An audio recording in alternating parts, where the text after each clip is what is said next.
당신은 지금 이 순간 끊임없는 잔소리에 사슬에 묶여 있지는 않습니까? 당신의 말 한마디 한마디가 사랑하는 사람을 옥죄는 덫이 되어버린 것은 아닌가요? 매일 아침 눈을 뜨는 순간부터 입에서 흘러나오는 잔소리가 당신의 관계를 서서히 갉아먹고 있다는 사실을 깨닫고 계신가요? 당신의 파트너가 조금이라도 당신의 기준에서 벗어나는 행동을 할 때마다 왜 이렇게 해? 라는 말이 자동으로 튀어나오지 않나요? 그들이 당신의 조언을 무시할 때마다 분노가 치밀어 오르고 내 말이 맞다고 라고 소리치고 싶어지지 않나요? 식탁에 앉아 식사를 할 때도 파트너의 식사 습관이 마음에 들지 않아 그렇게 먹으면 안 돼라는 말이 목구멍까지 차올라 참기 어려운가요? 그들이 옷을 고를 때마다 그건 어울리지 않아 라는 말이 튀어나오려고 하지 않나요? 청소를 할 때도 파트너의 방식이 마음에 들지 않아 이렇게 해야 해라고 끊임없이 지적하고 있진 않으신가요? 그들이 친구들과 만나는 것조차 시간 낭비야 라고 생각하며 간섭하고 싶어지지는 않나요? TV를 볼 때도 파트너의 취향을 무시하고 이런 프로그램은 볼 가치가 없어라고 말하며 채널을 바꾸고 싶은 충동을 느끼지는 않나요? 그들의 꿈과 목표에 대해서도 현실적이지 않아라는 말로 물을 끼얹고 있지는 않으신가요? 잠자리에 들 때도 파트너의 취침 습관을 지적하며 이렇게 자면 건강에 좋지 않아라고 말하고 싶은 충동을 억누르고 있진 않나요? 아침에 일어날 때도 왜 이렇게 늦게 일어나? 라는 말이 가장 먼저 떠오르지는 않나요? 이렇게 당신의 일상 깊숙이 뿌리내린 끊임없는 잔소리의 실체를 이제 용기 내어 마주할 준비가 되셨나요? 이 잔소리의 사슬로부터 자유로워질 수 있는 첫 걸음을 함께 내딛어 보시겠습니까? 잔소리. 이 작은 말들이 우리의 관계에 얼마나 큰 영향을 미치는지 아십니까? 우선 전문가의 말을 듣기 이전에 유명한 스타들도 이 잔소리의 사슬에서 피해가지 못했습니다. 예를 들어서 할리우드의 스타 커플이었던 톰 크루즈와 케이티 홈즈의 이야기는 잔소리와 통제가 어떻게 관계를 파괴할 수 있는지를 보여주는 대표적인 사례입니다. 톰 크루즈는 자신의 사이언톨로지 신념에 따라 케이티의 일상생활을 엄격하게 통제하려 했습니다. 그는 케이티의 옷차림, 식습관, 심지어 출산 방식까지 간섭했다고 합니다. 케이티, 그 옷은 너무 노출이 심해. 우리의 신념에 맞지 않아. 아이를 낳을 때 소리를 내면 안 돼. 조용히 해야 해. 넌 매일 사이언톨로지 수업을 들어야 해. 그게 내 의무야. 이러한 끊임없는 잔소리와 통제는 결국 케이티를 질식시켰고 그녀는 딸 수리와 함께 톰을 떠나기로 결심했습니다. 이 사례는 우리에게 상대방의 개성과 자유를 존중하지 않는 잔소리와 통제가 얼마나 파괴적일 수 있는지를 보여줍니다. 팝의 여왕 마돈나는 자신의 완벽주의적 성향과 통제 욕구로 인해 여러 관계에서 어려움을 겪었다고 알려져 있습니다. 특히 그녀의 두 번째 남편이었던 가이 리치와의 관계에서 이런 면이 두드러졌습니다. 마돈나는 가이의 일상을 꼼꼼히 관리하려 했다고 합니다. 그의 식단, 운동 루틴, 심지어 옷 입는 방식까지 간섭했습니다. 가이, 넌 매일 아침 요가를 해야 해. 그게 내 건강에 좋아. 그 셔츠는 촌스러워. 내가 골라준 걸로 갈아입어. 넌 내 수준에 맞춰 살아야 해. 그게 우리 관계에 도움이 될 거야. 이러한 끊임없는 잔소리와 통제는 결국 가이를 지치게 만들었고 8년간의 결혼 생활 끝에 이혼으로 이어졌습니다. 마돈나의 사례는 자신의 기준을 상대방에게 강요하는 것이 얼마나 관계를 힘들게 만들 수 있는지를 보여줍니다. 투 앤드 어 하프맨의 스타였던 찰리 씨는 자신의 충동적인 성향과 통제 욕구로 인해 여러 관계에서 문제를 겪었습니다. 특히 그의 세 번째 아내였던 브룩 뮬러와의 관계에서 이런 면이 두드러졌습니다. 찰리는 브룩의 일상을 엄격하게 통제하려 했고 그녀의 친구 관계나 사회활동에 대해 끊임없이 의심하고 간섭했다고 합니다. 넌 왜 그 친구랑 자꾸 만나? 난 그 사람이 마음에 안 들어. 넌 내 아내야. 내가 허락하지 않은 일은 하면 안 돼. 내 옷차림이 날 불편하게 해. 당장 갈아입어. 이러한 잔소리와 통제는 결국 브룩을 정신적으로 황폐화시켰고 그들의 관계는 법정 다툼으로까지 이어졌습니다.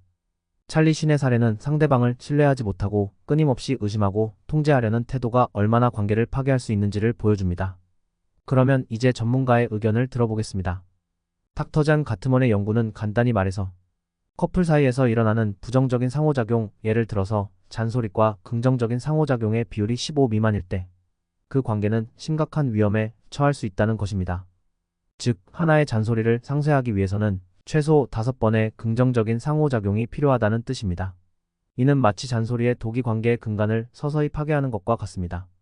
닥터 브렌 브라운의 연구는 비난과 수치심이 잔소리의 주요 요소이고 이 관계에 미치는 영향을 보여줍니다. 그녀의 연구에 따르면 지속적인 비난과 수치심은 관계의 친밀도를 감소시키고 파트너 간의 신뢰를 떨어뜨릴 수 있습니다. 이는 단순히 가끔 하는 잔소리야 라고 생각하면 안 된다는 뜻입니다. 두 연구 모두 중요한 메시지를 전달합니다. 잔소리의 영향은 생각보다 심각하고 장기적이며 이는 단순히 말버릇의 문제가 아니라 실제로 관계의 근간을 흔들 수 있는 심각한 문제라는 것입니다. 따라서 이런 패턴에 빠져 있다면 그저 참고 견디려 하지 말고 적극적으로 변화를 추구하는 것이 중요합니다. 이제 우리는 지수 가명을 사용해 이야기로 잔소리의 실체와 그것을 극복하는 여정을 자세히 들여다보겠습니다. 지수는 28세의 여성으로 평소 완벽주의적 성향과 강한 자기 확신을 가진 성격의 소유자였습니다. 그녀는 최근 3년째 사귀던 남자친구 민우와 함께 살기 시작했고 그들의 관계에 대해 큰 자부심을 가지고 있었습니다. 우리 관계는 완벽해야 해. 내가 민우를 올바른 방향으로 이끌어야 해. 지수는 늘 이렇게 생각했습니다. 내 조언이 그를 더 나은 사람으로 만들 거야. 그러나 어느 날 모든 것이 변했습니다. 그날은 평범한 토요일 아침이었습니다. 지수는 일찍 일어나 청소를 하고 있었고 민우는 아직 자고 있었습니다. 시계가 10시를 가리키자 지수의 인내심이 한계에 달했습니다. 민우야, 일어나. 벌써 10시야. 지수가 큰 소리로 외쳤습니다. 민우가 잠에서 깨어 눈을 비비며 방에서 나왔습니다. 오늘 쉬는 날이잖아. 지수의 눈썹이 찌푸려졌습니다. 쉬는 날이라고 이렇게 늦잠을 자면 어떡해? 하루의 절반을 날리는 거야. 민우는 한숨을 쉬며 부엌으로 향했습니다. 그는 냉장고에서 우유를 꺼내 그대로 마시려 했습니다. 야, 그렇게 마시면 안 돼. 지수가 소리쳤습니다. 컵에 따라 마셔. 그리고 유통기한 확인했어? 맙소사, 넌 정말. 민우는 아무 말 없이 컵을 꺼내 우유를 따랐습니다. 그의 표정에는 피로감이 역력했습니다. 아, 그리고 오늘 우리 2시에 내 친구들 만나기로 했어. 지수가 말했습니다. 민우의 얼굴이 굳었습니다. 오늘? 나 오늘 친구들이랑 약속 있다고 했잖아. 지수의 눈이 날카로워졌습니다. 뭐? 또 그 친구들이야? 너 요즘 너무 자주 나가는 것 같아. 그리고 그 친구들이랑 어울리면 뭐가 좋아? 다들 한심하기만 한데. 민우의 얼굴이 붉어졌습니다. 내 친구들을 그렇게 얘기하지 마. 난 내가 조금이라도 발전했으면 좋겠어서 하는 말이야. 지수의 목소리가 높아졌습니다. 넌 왜 내 말을 항상 부정적으로 받아들이는 거야? 민우는 깊은 한숨을 내쉬었습니다. 난 그냥 내 삶을 살고 싶을 뿐이야. 내 삶? 우리의 삶이지. 지수가 소리쳤습니다. 넌 왜 항상 이기적이야? 우리 관계를 위해서 내가 조금은 변해야 하는 거 아니야? 민우는 말없이 방으로 돌아갔고 문을 쾅 하고 닫았습니다. 지수는 혼자 부엌에 남아 분노와 좌절감에 휩싸였습니다. 왜 내 마음을 몰라주는 거야? 난 그저 너를 위해, 우리를 위해 하는 말인데. 이 작은 사건은 지수와 민우의 관계에 깊은 상처를 남겼습니다. 그리고 이는 단지 시작에 불과했습니다. 날이 갈수록 지수의 잔소리는 더욱 심해졌습니다. 그녀는 민우의 모든 행동을 지적하기 시작했습니다. 옷 입는 스타일, 말하는 방식, 일하는 태도, 심지어 숨 쉬는 방식까지도 비판의 대상이 되었습니다. 민우야, 그렇게 구부정하게 앉지 마. 허리 나빠져. 그 셔츠는 정말 촌스러워. 내가 골라준 걸로 입어. 너 말할 때 혀 짧은 소리 나는 거 알아? 조금만 신경 쓰면 고칠 수 있을 텐데. 이래서 승진 못하는 이유가 뭔지 알아? 너무 소극적이어서 그래. 숨소리가 너무 거칠어. 조용히 좀 숨 쉬어봐. 민우는 처음에는 지수의 말을 무시하려 노력했습니다. 하지만 끊임없는 비난과 지적은 그의 자존감을 서서히 갉아먹기 시작했습니다. 난 정말 이렇게 형편없는 사람인가? 민우는 자주 혼잣말을 했습니다. 지수 말대로 난 아무것도 제대로 하지 못하는 건가? 6개월이 지나자 민우는 완전히 다른 사람이 되어 있었습니다. 그의 눈에서는 생기가 사라졌고 어깨는 늘 축 처져 있었습니다. 직장에서도 그의 변화를 눈치챘습니다. 민우 씨, 요즘 많이 피곤해 보이네요. 동료가 걱정스럽게 물었습니다. 민우는 억지 웃음을 지었습니다. 아, 네, 좀 그렇네요. 하지만 그는 말할 수 없었습니다. 매일 밤 잠들기 전 지수의 잔소리를 들어야 한다는 사실을, 그리고 그것이 얼마나 그를 지치게 하는지를. 지수 역시 변하고 있었습니다. 그녀는 점점 더 예민해지고 화를 자주 내기 시작했습니다. 작은 일에도 쉽게 흥분하고 울분을 터뜨렸습니다. 왜 아무도 날 이해 못하는 거야? 지수는 거울을 보며 중얼거렸습니다. 난 그저 모든 게 완벽하기를 바랄 뿐인데. 그녀의 친구들도 하나둘 멀어지기 시작했습니다. 지수의 끊임없는 비판과 잔소리를 견디기 힘들어했기 때문입니다. 지수야, 너 요즘 좀 달라진 것 같아. 오랜 친구인 미나가 조심스럽게 말했습니다. 지수는 즉시 방어적인 태도를 늘 취했습니다. 무슨 소리야? 난 그냥 모든 게 제대로 되길 바랄 뿐이야. 하지만 깊은 밤 홀로 깨어있을 때면 지수도 자신의 행동에 대해 의문을 품기 시작했습니다. 내가 너무 심한 걸까? 하지만 이건 다 민우와 우리 관계를 위해서인데. 1년이 지났을 때 민우와 지수의 관계는 거의 끝장 직전에 이르렀습니다. 그들은 더 이상 대화를 나누지 않았고 함께 있을 때면 무거운 침묵만이 감돌았습니다. 어느 날 저녁, 민우가 조용히 가방을 싸는 모습을 보고 지수는 패닉에 빠졌습니다. 너, 어디 가려고? 그녀의 목소리가 떨렸습니다. 민우는 고개를 들어 지수를 바라보았습니다. 그의 눈에는 깊은 슬픔이 담겨 있었습니다. 더 이상은 못 견디겠어, 지수야. 난 잠시 떨어져 있어야 할 것 같아. 지수의 세계가 무너져 내리는 것 같았습니다. 뭐? 안 돼. 넌 날 떠날 수 없어. 내가 뭘 잘못했는데? 민우는 한숨을 쉬었습니다. 지수야, 넌 정말 모르겠어? 너의 끊임없는 비난과 잔소리. 난 더 이상 나 자신이 아닌 것 같아. 매일매일이 고통이야. 지수는 눈물을 흘리며 민우에게 매달렸습니다. 미안해, 정말 미안해. 내가 바꿀게. 제발 가지마. 하지만 민우의 결심은 확고했습니다. 그는 조용히 문을 열고 나갔고 지수는 그 자리에 주저앉아 울음을 터뜨렸습니다. 그날 밤 지수는 처음으로 자신의 행동을 깊이 되돌아보게 되었습니다. 그녀는 자신의 잔소리가 얼마나 파괴적이었는지, 그리고 그것이 어떻게 그녀가 가장 사랑하는 사람을 밀어냈는지를 깨달았습니다. 내가 대체 뭘 한 거지? 지수는 흐느끼며 중얼거렸습니다. 난 그저 완벽을 추구했을 뿐인데 왜 이렇게 됐지? 지수는 도움을 찾아 헤맸습니다. 그녀는 6개월 동안 2명의 상담사, 2명의 관계 전문가, 1명의 명상 강사를 만났습니다. 그녀의 책장은 20여 권의 관련 도서로 가득 찼지만 어느 것도 그녀의 문제를 근본적으로 해결하지 못했습니다. 오히려 자신의 행동에 대한 죄책감만 더 깊어졌습니다. 3개월 만에 5kg가 빠졌어요. 지수는 친구 미나에게 털어놓았습니다. 거울 속 내 모습은 더 이상 내가 아니었어요. 눈빛은 공허해지고 웃음기라곤 찾아볼 수 없게 됐죠. 하지만 그보다 더 고통스러운 건 내 안의 공허함이었어요. 지수의 삶은 민우가 떠난 이후 급격히 변화했습니다. 그녀의 목소리에는 깊은 후회와 절망감이 묻어났습니다. 민우가 떠나기 전에는 상상도 못했던 일들이 일상이 되어버렸어요. 매주 상담을 받으러 다니고 명상을 하고 자기계발서를 읽느라 정신이 없었죠. 치료비가 엄청나게 치솟았어요. 작년에 100만 원이었던 상담 비용이 올해는 벌써 400만 원을 넘어섰어요. 저축해둔 돈이 빠르게 줄어드는 걸 보며 마음이 무너졌죠. 지수는 잠시 말을 멈추고 깊은 한숨을 내쉬었습니다. 직장에서도 문제가 생겼어요. 전에는 업무 능력을 인정받았는데 이제는 집중력이 떨어져 실수를 자주 하게 됐어요. 결국 중요한 프로젝트에서 배제되었고 상사의 눈치를 보는 일이 잦아졌어요. 연봉 인상은 꿈도 꾸지 못하게 됐죠. 그녀의 눈에 눈물이 고이기 시작했습니다. 친구들과의 관계도 악화일로를 걸었어요. 만나면 늘 우울한 이야기만 하게 되고 때로는 친구들에게도 화를 내곤 했죠. 결국 연락도 뜸해지고 모임에서도 제외되는 일이 많아졌어요. 점점 고립되는 기분이에요. 지수는 떨리는 손으로 눈물을 닦아냈습니다. 매일 밤 잠들기 전 내일은 조금 나아지겠지라고 다짐해요. 하지만 아침에 눈을 뜨면 현실은 변한 게 없죠. 오히려 오늘은 또 어떤 실수를 할까 하는 불안감에 가슴이 조여와요.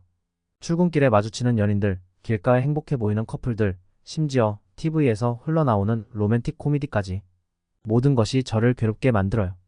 그녀의 목소리가 점점 작아졌습니다. 이렇게 살다가는 제가 완전히 무너질 것 같아요. 예전에 자신감 넘치던 제 모습은 온데간데였고 지금의 저는 그저 후회와 자책 속에서 하루하루를 버티고 있을 뿐이에요. 언제쯤 이 고통스러운 나날들이 끝날지.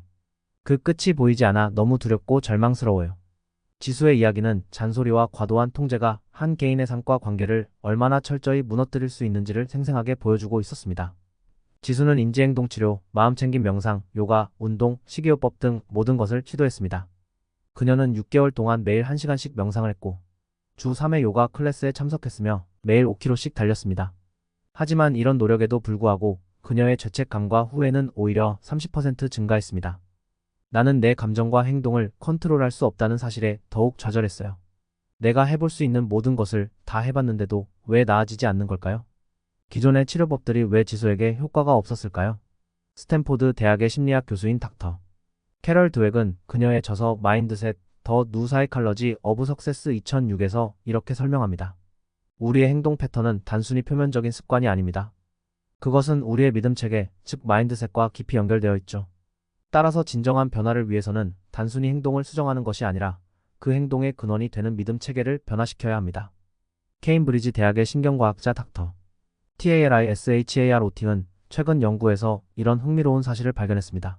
우리의 뇌는 자기 보호 메커니즘으로 인해 자신의 부정적인 면을 인정하기 어려워합니다. 이는 변화를 더욱 어렵게 만듭니다. 하지만 우리가 더 높은 가치나 목적에 자신을 연결시킬 때 이 방어 메커니즘을 우회하고 진정한 변화를 이끌어낼 수 있습니다. 이러한 연구 결과들은 지수의 경험을 과학적으로 뒷받침합니다. 그녀의 회복은 단순한 행동 수정이 아니라 더 깊은 차원의 변화가 필요함을 시사합니다. 그렇다면 우리는 어떻게 이 잔소리의 사슬을 끊을 수 있을까요? 여기 성경적인 새롭고 구체적인 방법들을 제안합니다. 우선 중요한 개념들을 다시 재해석할 필요가 있습니다. 우리는 끊임없이 말을 하며 살아갑니다. 이 말들은 두 가지 원천에서 비롯됩니다. 하나는 외부 환경이나 사건, 만남 등에서 오는 것이고, 다른 하나는 우리 내면에 이미 저장된 생각이나 믿음에서 오는 것입니다. 이러한 말들 중 일부는 그냥 스쳐 지나가지만 어떤 말들은 우리를 강하게 붙잡고 계속해서 그것을 반복하게 만듭니다. 습관화되도록 만듭니다. 이 말들 중에서 잔소리도 가장 먼저 우리의 생각에서 아주 조그맣게 시작됩니다. 예를 들어 이렇게 하면 안 돼라는 생각이 들면 우리는 자연스럽게 그 말을 내뱉게 되고 실제로 상대방을 통제하려 듭니다.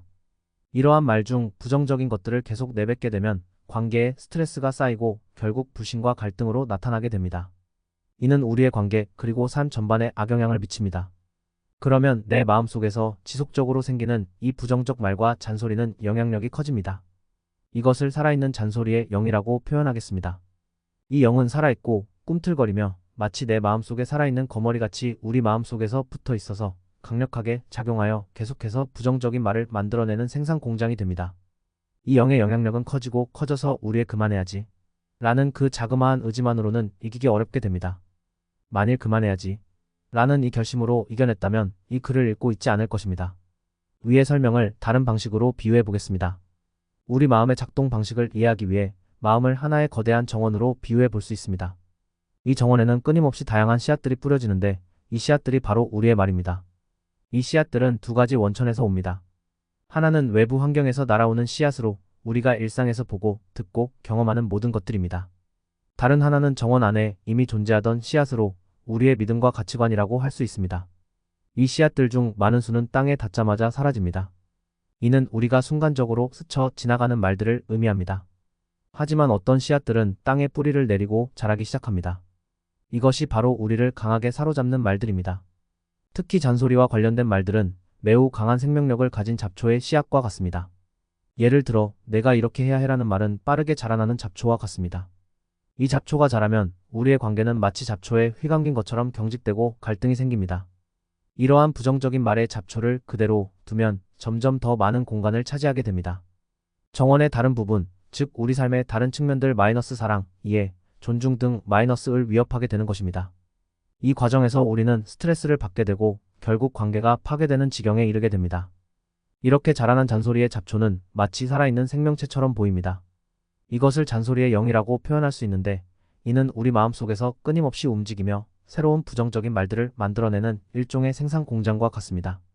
이 잔소리의 영은 시간이 지날수록 그 영향력이 커져서 단순히 그만해야지 라는 결심만으로는 이겨내기 어려워집니다. 그러면 이 잔소리의 영을 극복하기 위해서는 어떻게 해야 하나요? 바로 여기에서 영적인 접근이 필요합니다. 최초의 인간부터 이 잔소리의 영에 장악된 상태를 아시고 인간을 창조하신 하나님이 이 영을 이길 수 있는 비밀을 주신 이름이 그리스도이십니다. 그리하여 이 이름을 부를 때 하나님이 임재하시고 능력을 나타내시고 하늘에서 즉각적으로 응답하신다고 보증하신 약속이십니다. 구약 성서에 보면 그리스도라는 이 이름의 비밀을 아는 사람들은 삶에서 실제적인 하나님의 응답을 체험하였습니다. 그리고 신약 성서에서 이 이름을 직접 몸으로 성취하신 분이 예수이십니다. 그러므로 예수는 그리스도. 이 이름을 부르면 말로만 끝나는 게 아니라 저 하늘에 계신 하나님이 즉각적으로 임재하십니다. 그래서 이 이름을 부를 때 잔소리의 영이 약화되고 마음속에서 점차 뒤로 밀려나게 됩니다. 그러면 더 이상 잔소리의 영이 나의 마음속을 장악하지 못하게 됩니다. 이것은 이해하기가 쉽습니다. 실행하기도 단순합니다. 믿고 꾸준히 계속 행동하시면 됩니다. 이제 지수는 이 메시지를 붙잡고 마음을 다잡고 깊은 숨을 내쉬었습니다. 그녀는 이제 자신의 잔소리가 단순한 습관이 아닌 자신의 마음속에서 보이지 않는 잔소리의 영과 그 영향력의 문제임을 새롭게 보는 시각으로 변했습니다. 떨리는 손으로 그녀는 마음속에 진심으로 기도를 시작했습니다. 살아계신 하나님, 저는 제가 죄인이며 여태껏 나의 힘과 의지로 나도 모르는 가운데 남을 통제하고 살았음을 고백합니다. 그러나 이제는 예수이신 그리스도가 나를 위해 오셨고 잔소리의 영의 권세를 이기셨으며 나를 위해 죽으시고 부활하셔서 모든 죄를 사해 주셨으며 하나님 만나는 길을 여신 것을 믿습니다. 지금 이 시간 나의 마음의 문을 여오니 내 안에 들어오셔서 나의 주인이 되어주셔서 나의 삶을 인도해주세요. 예수이신 그리스도의 이름으로 기도합니다. 아멘. 기도를 마친 지수는 깊은 평안을 느꼈습니다. 하지만 그녀는 이것이 끝이 아님을 알았습니다. 이제 실제적인 영적 전투가 시작되었습니다. 지수는 천천히 예수는 그리스도 라고 선포하기 시작했습니다. 자신의 마음속에 선포하기 시작했습니다. 지수는 처음에 이 방법을 시도할 때 많은 의구심과 망설임이 있었습니다. 예수는 그리스도 라는 말을 하는 것이 어색하고 부자연스럽게 느껴졌습니다. 그녀는 마치 숙제를 하는 학생처럼 의무적으로 이 말을 반복했습니다. 예수는 그리스도, 예수는 그리스도, 예수는 그리스도, 예수는 그리스도. 지수의 내면에서 격렬한 갈등이 일어나고 있었습니다.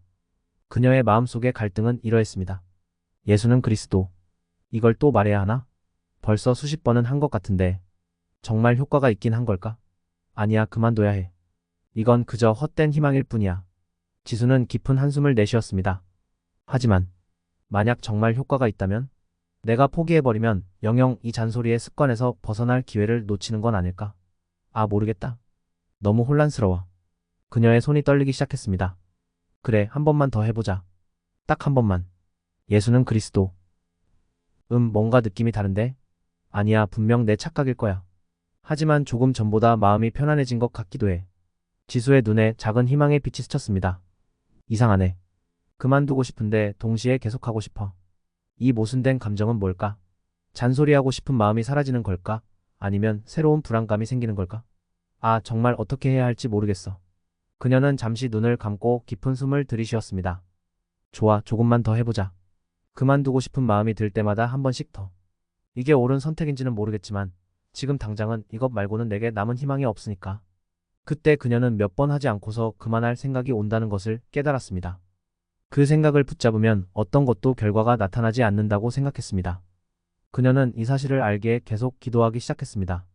나에게 항상 다른 사람을 통제하려는 욕구를 가져다 주어 관계를 망치고 내가 해야 할 일에 집중하지 못하게 만드는 잔소리의 영은 예수이신 그리스도의 이름으로 지금 이 순간 나에게서 떠나가라. 나에게 항상 다른 사람을 통제하려는 욕구를 가져다 주어 관계를 망치고 내가 해야 할 일에 집중하지 못하게 만드는 잔소리의 영은 예수이신 그리스도의 이름으로 지금 이 순간 나에게서 떠나가라. 지수의 온 몸이 떨렸습니다. 그녀는 자신의 내면에서 격렬한 싸움이 벌어지고 있음을 느꼈습니다. 하지만 그녀는 멈추었다 다시 했다를 반복했습니다. 예수는 그리스도, 예수는 그리스도, 예수는 그리스도, 예수는 그리스도. 그녀는 계속해서 기도했습니다. 나를 늘 완벽주의로 몰아가고 다른 사람을 통제하려 들게 만드는 잔소리의 영과 그 영향력은 지금 이 순간 예수이신 그리스도의 이름으로 떠나가라. 시간이 많이 흘렀지만 지수는 자신의 마음이 거의 변함이 없음을 알게 되었습니다. 이때 또다시 그만하고 싶은 생각이 강력하게 들었습니다. 그래서 중단하려다가 다시금 자신의 마음을 다짐했습니다. 지금이 가장 큰 위기라고 자신이 느꼈습니다.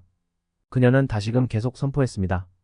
예수는 그리스도, 예수는 그리스도, 예수는 그리스도, 예수는 그리스도. 나에게 항상 다른 사람의 결점을 지적하고 싶게 만들어 관계를 해치고 평화를 빼앗아가는 잔소리의 영과 그 영향력은 예수이신 그리스도의 이름으로 지금 이 순간 떠나가라. 나에게 항상 다른 사람의 결점을 지적하고 싶게 만들어 관계를 해치고 평화를 빼앗아가는 잔소리의 영과 그 영향력은 예수이신 그리스도의 이름으로 지금 이 순간 떠나가라. 나에게 항상 다른 사람의 결점을 지적하고 싶게 만들어 관계를 해치고 평화를 빼앗아가는 잔소리의 영과 그 영향력은 예수이신 그리스도의 이름으로 지금 이 순간 떠나가라. 나에게 항상 다른 사람의 결점을 지적하고 싶게 만들어 관계를 해치고 평화를 빼앗아가는 잔소리의 영과 그 영향력은 예수이신 그리스도의 이름으로 지금 이 순간 떠나가라. 이 과정을 계속 반복하면서 지수는 자신의 내면에서 조그마한 변화가 드디어 일어나고 있음을 느꼈습니다. 처음에는 전혀 느끼지 못했지만 계속 마음속에 선포함으로 그 변화가 조금은 뚜렷해졌습니다. 지수는 이 영적 전투를 매일 실행했습니다. 때로는 피곤하고 지칠 때도 있었지만 그녀는 포기하지 않았습니다. 그녀는 이것이 자신의 관계를 회복하고 평화를 되찾는 유일한 길임을 알았기 때문입니다. 일주일이 지난 후 지수의 상태는 미묘한 변화를 보이기 시작했습니다. 아침에 일어났을 때 그녀는 여전히 민호의 행동을 지적하고 싶은 충동을 느꼈지만 그 강도가 조금 약해진 것 같았습니다. 민호가 옷을 고르는 모습을 보며 여전히 긴장했지만 예전처럼 즉각적으로 비난하지는 않았습니다. 지수는 조심스럽게 민호에게 말을 걸었습니다. 오늘 날씨가 좋네요. 그녀는 민호의 옷차림에 대해 언급하고 싶은 충동을 느꼈지만 곧바로 예수는 그리스도라고 중얼거렸고 그 말을 하자 마음이 조금 진정되는 것을 느꼈습니다. 그날 오후 그녀는 용기를 내어 민우와 함께 산책을 나갔습니다. 민우가 걸음을 느리게 걸을 때 여전히 초조함을 느꼈지만 전처럼 짜증을 내지는 않았습니다. 걸으면서 그녀는 계속해서 예수는 그리스도를 마음속으로 되뇌었고 그 말이 그녀에게 작은 힘이 되어주는 것을 느꼈습니다. 저녁 식사 후 TV를 보면서 민우가 소파에 편하게 앉아있는 모습을 봤을 때 지수는 그의 자세를 지적하고 싶은 충동을 느꼈습니다. 하지만 그녀는 예수는 그리스도를 마음속으로 반복하며 그 충동을 억눌렀습니다. 물론 여전히 불편한 감정이 있었지만 예전처럼 즉각적으로 잔소리를 하지는 않았습니다. 잠자리에 들기 전 지수는 일기를 썼습니다. 오늘은 조금 다른 것 같다. 여전히 잔소리하고 싶은 충동이 있지만 그 감정들이 나를 완전히 지배하지는 않는다. 작은 변화지만 이것이 희망의 시작일까? 지수의 회복은 아직 초기 단계였습니다. 여전히 많은 잔소리의 충동과 완벽주의적 성향이 남아 있었지만 그녀의 내면에서 작은 변화의 씨앗이 움트기 시작했음을 느낄 수 있었습니다. 완전한 치유까지는 아직 갈 길이 멀었지만 지수는 처음으로 희망의 빛을 보기 시작했습니다. 2주일 후 지수의 일상에 조금씩 변화가 나타나기 시작했습니다. 아침에 일어나면 예수는 그리스도를 외치는 것이 습관이 되었고 이를 통해 하루를 좀 더 평온하게 시작할 수 있었습니다. 그녀는 용기를 내어 민우에게 함께 요리를 해보자고 제안했습니다. 요리하는 동안 민우가 실수를 할 때마다 지적하고 싶은 충동이 일었지만 예수는 그리스도를 중얼거리며 마음을 진정시켰습니다. 30분 동안의 짧은 요리 시간이었지만 이는 지수에게 큰 성취감을 주었습니다. 하지만 퇴근 후 집에 돌아와 보니 민우가 설거지를 하지 않은 채 TV를 보고 있는 모습에 그녀는 다시 한번 화가 치밀었습니다. 그녀는 한동안 떨었지만 계속해서 예수는 그리스도를 반복하며 겨우 마음을 진정시켰습니다. 3주일 후 지수는 조금 더 자신감을 얻어 민우와 함께 영화를 보러 나갔습니다. 영화를 고르는 과정에서 의견 차이가 있었지만 그녀는 예수는 그리스도를 마음속으로 계속 되뇌었습니다. 2시간의 영화 관람 동안 그녀는 점차 긴장을 풀 수 있었고 민우와 간단한 대화도 나눌 수 있었습니다. 직장에서는 동료들과의 관계도 조금씩 개선되기 시작했습니다. 다른 사람의 실수를 볼 때마다 예수는 그리스도를 속으로 외쳤고 이를 통해 비판적인 태도를 조금씩 극복해 나갔습니다. 그러나 어느 날 밤 민우가 늦게 귀가하자 크게 동요했습니다. 잠을 이루지 못하고 뒤척이다가 새벽 3시까지 예수는 그리스도를 계속 선포하며 겨우 마음을 진정시켰습니다. 4주일 후 지수는 큰 결심을 하고 민우에게 진심 어린 사과를 했습니다. 미안해요. 내가 너무 잔소리가 심했어요. 라고 말하는 순간부터 예수는 그리스도를 반복했습니다. 처음에는 사과하는 것조차 힘들었지만 계속된 선포로 조금씩 자신감을 얻었습니다. 민우와 솔직한 대화를 나누고 화해에 성공했을 때 지수의 눈에는 기쁨의 눈물이 고였습니다. 그러나 다음날 민우가 약속 시간에 늦자 갑자기 화가 치밀었습니다. 그녀는 한동안 예수는 그리스도를 외치며 떨었지만 결국 이날은 잔소리를 참아내는 데 성공했습니다. 그럼에도 불구하고 지수는 포기하지 않았습니다. 매일 밤 잠들기 전 예수는 그리스도를 선포하며 다음 날의 용기를 준비했습니다. 점차 지수의 일상은 조금씩 정상으로 돌아가기 시작했습니다. 여전히 잔소리하고 싶은 순간들이 있었지만 그때마다 예수는 그리스도를 부르며 극복해 나갔습니다. 완전한 회복까지는 아직 시간이 더 필요했지만 지수의 삶과 관계에 희망의 빛이 조금씩 밝아지고 있었습니다. 잔소리는 우리 마음속에서 일부러 자리 잡고 있지만 그것이 우리를 지배하도록 놔두면 놔둘수록 나의 마음을 점차 장악하게 됩니다. 지수의 이야기에서 보았듯이 이 잔소리의 영은 전혀 새로운 각도인 예수는 그리스도라는 신앙 고백적 접근을 통해 우리는 잔소리의 사슬을 끊고 자유롭고 풍성한 관계를 회복할 수 있습니다. 당신도 지금 이 순간부터 변화를 시작할 수 있습니다. 예수님은 그리스도이십니다. 라는 말을 매일 선포하고 지금까지 제안된 방법들을 실천해보세요. 당신의 삶과 관계에 찾아올 놀라운 변화를 기대하세요. 잔소리의 사슬을 넘어 이해와 사랑이 가득한 새로운 관계가 당신을 기다리고 있습니다. 지금 바로 시작하세요.